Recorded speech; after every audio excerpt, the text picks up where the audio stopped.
kind of doing here, feel free to have a little look around the garden and ask me or my colleague Kath any questions that you've got about like how things work in the garden, or Gary, who's here as well, who's one of our volunteers.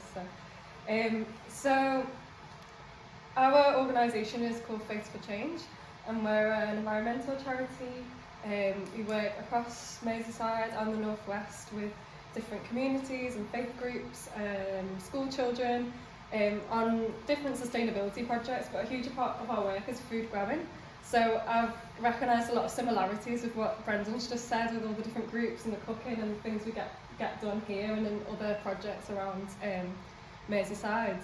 But I suppose today it's just to focus a little bit more about what our relationship with Micah is and how that all works and what it grew out of. So here in our garden, it's looking a bit, not bleak, but not as lovely as it does in the summer. But we grow plenty of organic, fresh vegetables, and we run and facilitate a variety of groups, which I'll talk a little bit about here as well, which all feeds into how we maintain and grow the garden. The relationship initially started with Micah in 2018, before I was here. But I've spoken to my colleague Annie, who's some of you might know as well, and she's told me all about like how it's grown.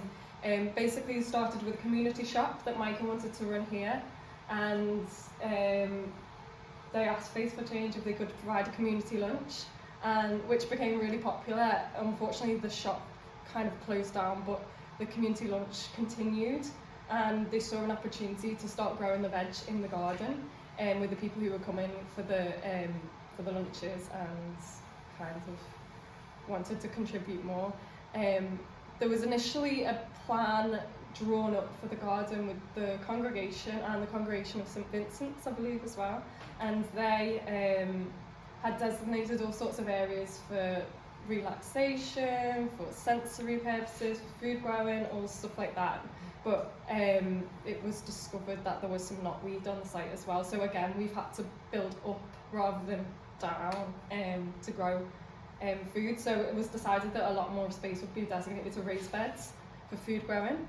And I think when the pandemic hit was when the Micah relationship kind of grew, and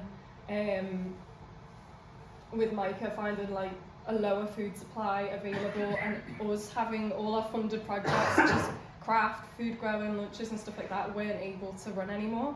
So out of that, they sort of redirected, with the permission of obviously all the different project funders, their time and effort into food growing and supplying Micah with food. So that's how it initially started, and I think the first harvest was in April 2020, is that right, Kath, from Micah?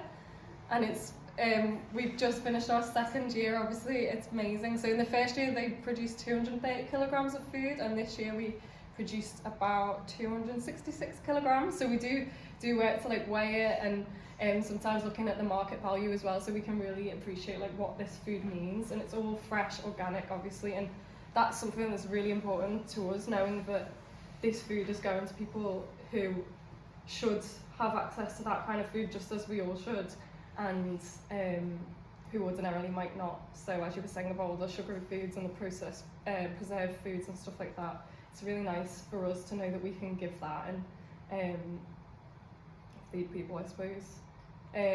So we run several different groups here, and every one of those groups contributes to how we grow and maintain the garden. So I have a young people's group, which is slightly separate, it's on the other side, but that's for people to take their own food, local young people. We also have a local ladies drop in, so they come on a Tuesday morning and they've loved contributing to the garden, and they love taking things home as well as growing things for other people, especially flowers.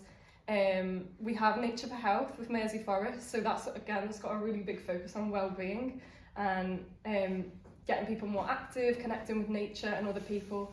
And then St Vincent's School, which is just down the road, we have a little group coming from there, their nurture group, which has been a lovely relationship, although it hasn't really been able to progress because of different COVID things. And then Myers Cow, we've had very regular work with Micah running the level 1 and 2 horticulture courses, and that's just been brilliant for food growing, and everyone loves learning about food growing but also doing it, and then seeing the harvest on a Thursday once it's all been picked and boxed up, sent up to Micah. And then we have a really lovely core group of volunteers who are just amazing and have helped clear this site from what it was like, just full of bamboo and brambles and anything else. Yeah, just, I can go and have a look. I think the original plans in the back. Oh yeah, it could be interesting, to have a look at that. Yeah, I'll go and dig it out after you finish. Yeah, cool.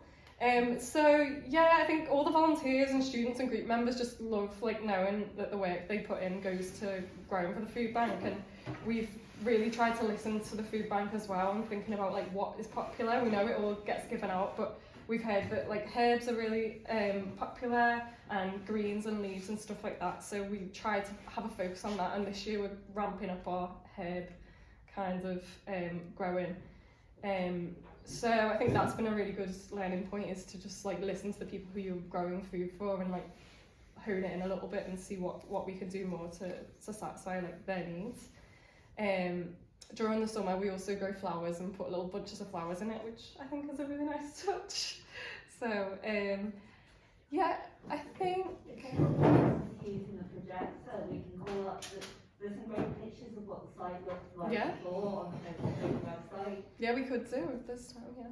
So we I suppose the relationship with Micah is that we have a small contribution towards the overall food growing every month, which is great, and it works on a level of trust. Like we give them what we grow, but we can't like promise we're going to grow like a certain amount. But it also relies on other funding for all the other projects that we get, but we also have really close partners and support from people like Support for Asylum Seekers, who are great with which is great for like buying materials and seeds and staff time and stuff like that. So we have funded coordinators, and we have two staff for each group, so we found that is really important to keep momentum up, and often I think projects can fall a bit flat if it's just run by volunteers, so that's been really important for us, but we obviously rely so much on all the group members and volunteers and stuff like that. And also we received so many kind donations from our volunteers, such as Gary, who's outside. Last week we came in and there was just like a new greenhouse built. He's really good at like finding stuff for free, and he sows so many seedlings for us, and probably most of what we grow for Micah is coming from seedlings that he's growing, or the Myers Co students are growing and stuff like that. So yeah, I really want to find out more about your relationship with Quanto, because that sounds amazing. But yeah, that's about it. I think. Anything else to add, Kath? I think in terms of like the stuff we've been donated, so I know we've had a lot of scaffolding thanks to builders and things like that. A lot of the netting over the beds was Gary marching up to one of the builders when they were putting stuff in a skip and asking if he could have it. So yeah, just people asking for stuff, and not being scared to ask for stuff. Yeah, and people can be really kind when they hear what we're doing. And most of our research has got that scaffolding fine. Yeah. And I think there was a bit of a partnership with one of the builders with like a corporate social responsibility, they call it. Yeah. Donating time. I think the original compost bins were built by them. Oh, great. Any questions or time? We've got a little time. Yeah. We've got a bit of time. If anyone's got any questions for Rachel. I'm very clear.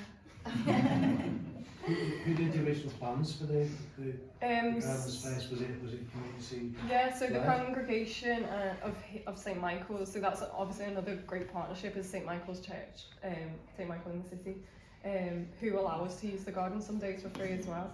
But their congregation and the congregation for St Vincent de Paul, they did a garden design workshop with a garden designer who we don't work with anymore, we used to.